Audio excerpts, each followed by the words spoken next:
warahmatullahi wabarakatuh. Perkenalkan, nama saya Pira Adilia, NIM 8605808083, Prodi S1 PGSD di Universitas Terbuka UT Palembang, Salut Tumatan 7. Di sini saya akan memenuhi tugas 1, yaitu menjelaskan tentang ontologi, epistemologi, dan aksiologi.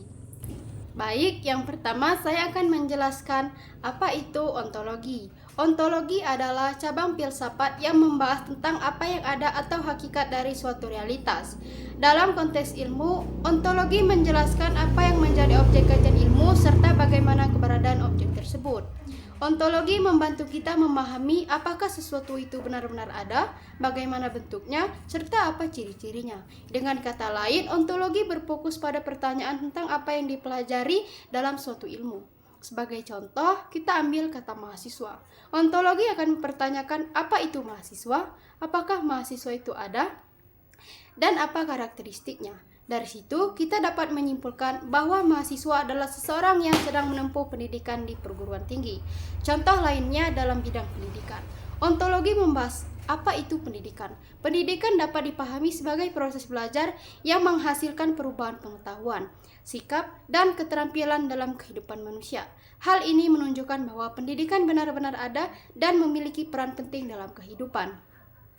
Peran ontologi dalam ilmu pengetahuan adalah membantu kita berpikir lebih mendalam dan kritis, serta menjadi dasar dalam memahami dan mengembangkan ilmu. Jadi, dapat disimpulkan bahwa ontologi menjelaskan apa yang menjadi objek kajian ilmu dan hakikat dari realitas yang dipelajari.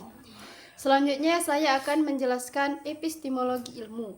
Epistemologi adalah cabang filsafat yang membahas tentang pengetahuan, khususnya bagaimana pengetahuan diperoleh, metode yang digunakan, serta bagaimana kebenarannya diuji. Dalam epistemologi, kita mempelajari asal-usul ilmu, proses terbentuknya ilmu, dan bagaimana suatu pengetahuan dapat dikatakan benar secara ilmiah. Suatu pengetahuan dikatakan ilmiah apabila disusun secara logis, sistematis, objektif, serta didukung oleh data dan fakta melalui metode penelitian. Epistemologi juga membedakan antara kebenaran ilmiah dan pendapat. Kebenaran ilmiah bersifat objektif dan dapat dibuktikan, sedangkan pendapat bersifat subjektif dan belum tentu benar. Sebagai contoh, dalam penelitian atau skripsi, kita harus menggunakan metode dan data yang jelas agar hasilnya dapat dipertanggungjawabkan sebagai kebenaran ilmiah. Dengan demikian, epistemologi berperan penting dalam memastikan bahwa ilmu yang kita peroleh benar, dapat dipercaya, dan dapat diterima oleh semua orang. Jadi, epistemologi menjelaskan bagaimana ilmu diperoleh, metode yang digunakan, serta bagaimana kebenarannya diuji.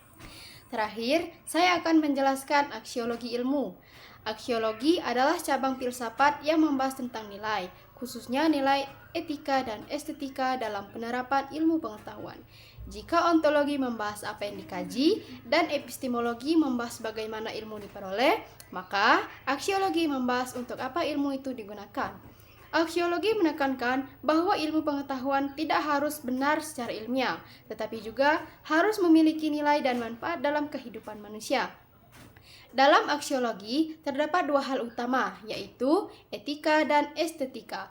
Etika berkaitan dengan baik dan buruk atau benar dan salah, sedangkan estetika berkaitan dengan kehidupan. Sebagai contoh, teknologi nuklir merupakan hasil ilmu pengetahuan, namun penggunaannya harus mempertimbangkan nilai etika, karena dapat berdampak baik maupun buruk bagi manusia. Dengan demikian, aksiologi berperan dalam mengarahkan agar ilmu digunakan secara bijak, bermanfaat, dan tidak merugikan kehidupan manusia. Jadi, aksiologi menjelaskan nilai etika dan tujuan penggunaan ilmu dalam kehidupan. Sekian penjelasan dari saya. Mohon maaf apabila ada kekurangan dan kata yang salah. Kepada tutor saya mohon maaf dan kepada Allah saya mohon ampun. Saya akhiri, wabillahi taufik wal hidayah. Wassalamualaikum warahmatullahi wabarakatuh.